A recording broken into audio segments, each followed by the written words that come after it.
Good afternoon, everyone, and welcome to Fridays on Bad Dog Comedy TV and Stories with B.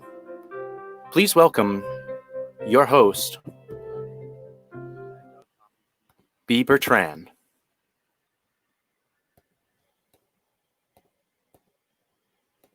I hope that you're having a nice day today. Welcome back for another episode of Stories with B. I'm so excited. This is a brand new series that Bad Dog is letting me do on Fridays.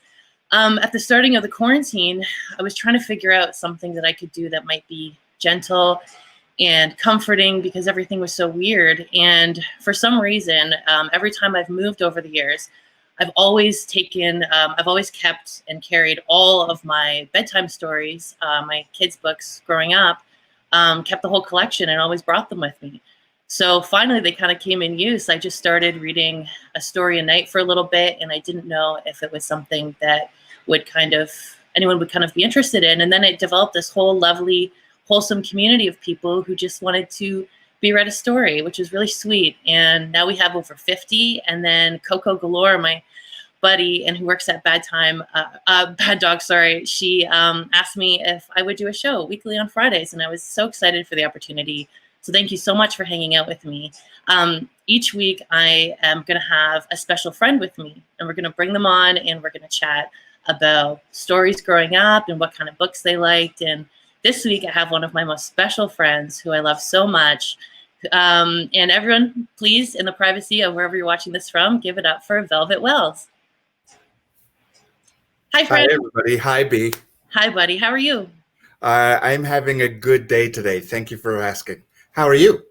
I'm good. I'm really happy that you decided to do this with me. Yeah. Thank you so much. I feel like we both have such a love for stories.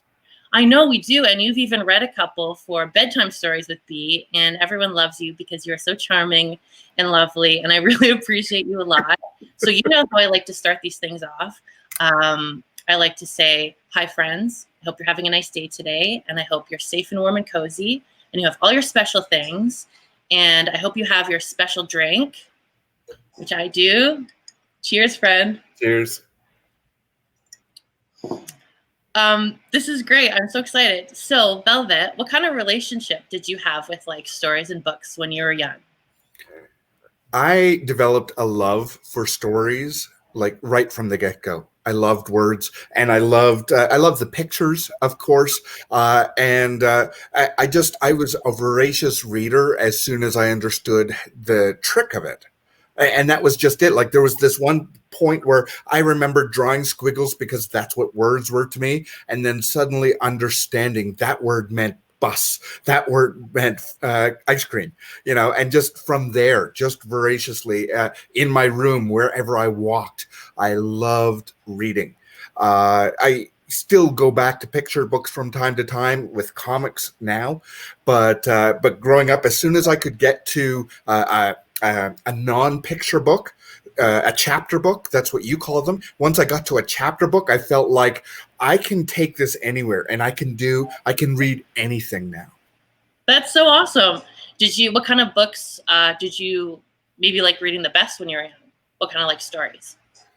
When I was first starting off, it was like the Mercer Mayer and the Berenstain. It was very much those picture books that were larger than life. Those were my first ones, and then pop-up books. There was a period of time when pop-up books were everywhere, and I couldn't get enough of those. There was another series that came along, which were Scratch and Sniff. I had one. I still had one, but none of the scents are there anymore. So it's a little bit disappointing to be like, oh, that just smells like plastic. So I had a lot of that to start with, and then I got into very fantasy based and science fiction based, and the idea of not just being on this planet. I recognize for me, part of that really came from the idea of not seeing myself in the picture books. So to have books that were about monsters or about faraway places where you could imagine yourself in those worlds as opposed to looking around and not seeing yourself. That's so fun. Now I want to find scratch and sniff. I wonder if we could find one somewhere that still had smells. You probably could. It is a fad. Like, it is a very specific sense. It's sense, right? So there's an ability aspect to it, but it's a lot of those books also incorporated some texture. Yeah. So I enjoyed that part of it too. I'm sure that they still exist, just like we're going to talk about it in a bit, but there are also custom books that you can get made for your child, for yourself. So I'm sure that there are custom scents that you could order from somewhere, like a Lush. I'm sure if you asked, the Lush soap company would have some kind of scratch and sniff available for you. This sounds like a fun project. I'm going to look into it. Yeah. If we're in this pandemic long enough, maybe you and I could work on something. I'm down, bud. Did you have, or do you have now, kind of like a favorite book that brings you comfort that you like to go back to, or that makes you feel warm when you think about it, or maybe even peruse through it again? I do, and I'm going to hold it up and look at the green screen that isn't showing. So I dug out this book, which I'm just proving that I have a book in my hand. It's called My Friendly Giraffe. And the reason that I held on to this was it was a custom book made for me. It has my name in it. It has my sister's name in it. It has some of the things I like to do at the time. And just to know that it's kind of like my own time capsule. That's so lovely. And again, it on the front of the cover is a picture of a giraffe, and it is this tale of interacting with this giraffe who has got away from the zoo and going on an adventure, and then at the end of the day, and you each have to go back to your home. So I like the idea that back when I was a kid, which was decades ago, that somebody had come up with this way to be creative that you could incorporate each individual child. And it's kind of like a Mad Lib, honestly. It's, insert your favorite color, insert your favorite location in the city, somebody in your family that you want to go on this adventure with. So that very much is comfort food for me. The other one that I have that I want to bring up is one that I read on the Bedtime with B, or with V, was I'm Not the Scaredy Cat You Are, and that's the Mercer Mayer story. And I love that, again, for the larger than life pictures that it had, but also just the message. And it's very obvious that kid is a little bit afraid. And the other kid is not at all. And it's just going along. And it's just a very fun story. And then it has a shaggy dog. It's a shaggy dog story. I loved when you read that. And I love that story. And I hadn't heard it before. And as I've been reading books and like going through books I haven't seen in like 20, 25 years, I realized that a lot of my favorite books that I really enjoyed and I feel brought me comfort when I was young were really rooted in some sort of anxiety. And like, there was one about a sleepover and the little boy was like really anxious about that. And then there was one about a kid who was really embarrassed that he still slept with a blanket. And it was really interesting, kind of like, oh, this is starting something. There's stuff. So how much of that is nature versus nurture? Were you given these books as a way to try and combat that? Or was it because you read that you went, oh no, this is... I don't know. Like the blanket one, I have been honest before about, I always slept with a blanket. And I remember I was like a preteen and I was like, oh my gosh, this is so embarrassing. Like I can't grow up and get married and have a blanket. Like that's so awful. And I had this book that was like normalizing having a blanket. And then you get older and you're like, that's so silly. Of course, this is fine. But I wanted to ask you, the book that I was going to read today, I don't know if you've heard of it, but it's also kind of a book that like, it brought me a lot of comfort and I always loved it, but I didn't kind of realize until I was like looking through this the other day that it was a lot of insecurity and anxiety, but it's lovely. Leo the Late Bloomer. And haven't heard of it, have you? I haven't. However, two things. One is my middle name is Leo, or the short form of my middle name. And the second is I've identified as being a late bloomer. I am still blooming. I love that. That's very lovely and hopeful. And I feel like me too. And I definitely was a late bloomer growing up. It's a weird world. And I think now that we're older and we make the friends who, we found along the way and found comfort in, I think a lot of us, at least a lot of the people that I know and hang out with and provide me with comfort and that I love, we're all kind of late bloomers. Yeah, and which I kind of feel like emotionally and psychically, it's because we've all been blooming at the same pace. And it doesn't matter how far ahead other people are blooming, that's fine, because that just means they go to seed faster. So we are now in our full glory, and I love it. And I've said this before, but I really appreciate our friendship because we are so much in that same space and energy, and our vibes are they're great. So I'm looking forward to hearing this story for the first time. Oh, well, I appreciate our friendship too. I know we have really sweet, wholesome conversations a lot, and I hope that you know how much I love you. But I felt such a sweet bond with you immediately, and I'm so appreciative that you did this. I know you have a lot of things to do today, and you have a show that I would love for you to let everyone know where to follow you and where they can find you tonight and anything else coming up. Great. Thank you very much. I love you too. That is so much more important than the fact that I have shows. But now shows. If you do want to follow me, I am on Instagram. I'm doing a show at the end of the month, and it's called Personal Demon Hunter Divine and Conquer. So if you take the E out of there, if you take the colon out of there, that's my Instagram. It's PDH Divine Conquer without an E.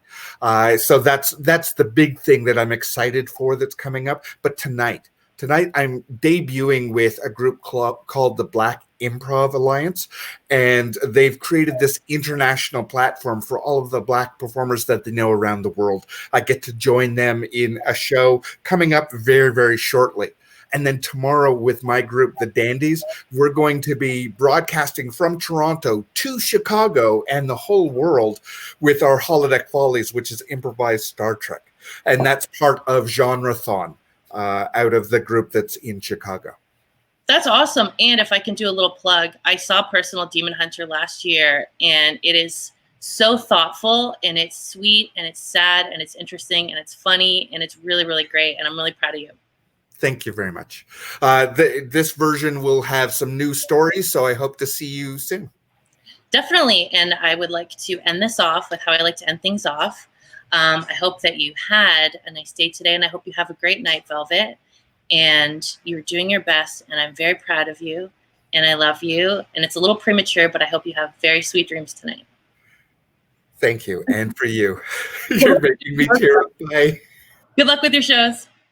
I love Velvet, and thank you for hanging out with me. And we're going to get into, buckle up, friends, Leo the Late Bloomer. You can let me know in the comments if you've read this book, or if you're excited about it, or if you're a late bloomer. All right, here we go. Just gonna make sure you can see okay. Okay. Leo couldn't do anything right. He couldn't read. Look at all his little buds and all their little books. Oh, he's so cute and sad. That's okay, Leo. He couldn't write. He couldn't draw. He was a sloppy eater, and he never said a word. Aw. What's the matter with Leo? Asked Leo's father. Nothing, said Leo's mother. Leo is just a late bloomer. Better late than never, thought Leo's father. Every day, Leo's father watched him for signs of blooming. He's just hanging out on a little branch. He's just doing his best. And every night, Leo's father watched him for signs of blooming. Are you sure Leo's a bloomer? Asked Leo's father. Patience, said Leo's mother. A watched bloomer doesn't bloom. So Leo's father watched television instead of Leo. Looks like he's still peeking at Leo. The snows came. Leo's father wasn't watching, but Leo still wasn't blooming. The trees budded. Leo's father wasn't watching, but Leo still wasn't blooming. Then one day, in his own good time, Leo bloomed. He could read. He could write. Sorry, friends, I'm trying to make sure you get all the picture in there. There we go. He could draw. He ate neatly. Look at him eating like a little gentleman. He also spoke, and it wasn't just a word. It was a whole sentence, and that sentence was, I made it. He made it. I'm proud of Leo, who's doing his best, and you're doing your best, and I'm proud of you. Thank you so much for hanging out with me. I really appreciate your support and people just being so lovely about this whole stories thing. I really enjoy it, and I found a lot of comfort in choosing books for you and just interacting with people and having people suggest books that they'd like me to read to them. If you want to follow me at Bertrand on Facebook or Bertrand Comedy on Instagram, I've been posting stories almost every night, and you can let me know what you'd like to hear and how you're doing. I would like to, tonight I would like you to know that at 9:30, Daphne Joseph has a show on Bad Dog Theater TV, and she's so lovely and fun, and it's called Never Have I Ever, so that's at 9:30 tonight, and that show's going to be every Friday at 9:30. I really wanted to thank Bad Dog Theater for giving me a chance and being so lovely and supportive, and this is such a dream to be able to do something that I really enjoy and I feel is important. And thank you, Coco, for letting me do this. We have links at the bottom of the screen, and it's been kind of coming up. There we go. If you can, it'd be really lovely. Really appreciate if you could donate to Bad Dog. Everyone's just kind of doing their best during this really strange time, and creative people and, everyone in this industry is just trying to do what they can to keep making art and keep putting things out there. And if you donate to Bad Dog, it's going to go to just everybody who's putting together these shows and working so hard. And that would be really lovely if you can, please. Thanks so much for hanging out with me. I appreciate you so much. I hope you have a lovely rest of your day. Whatever kind of day you had today, you're doing your best, and I'm really proud of you. And I hope that you're gentle with yourself, and we're all just kind of doing our best and trying to be the best version of ourselves and be proactive and kind. And I'm really proud of you, and I love you, and I'll see you next week at 4:30 for Stories with B. Bye, friends. Thank you so much.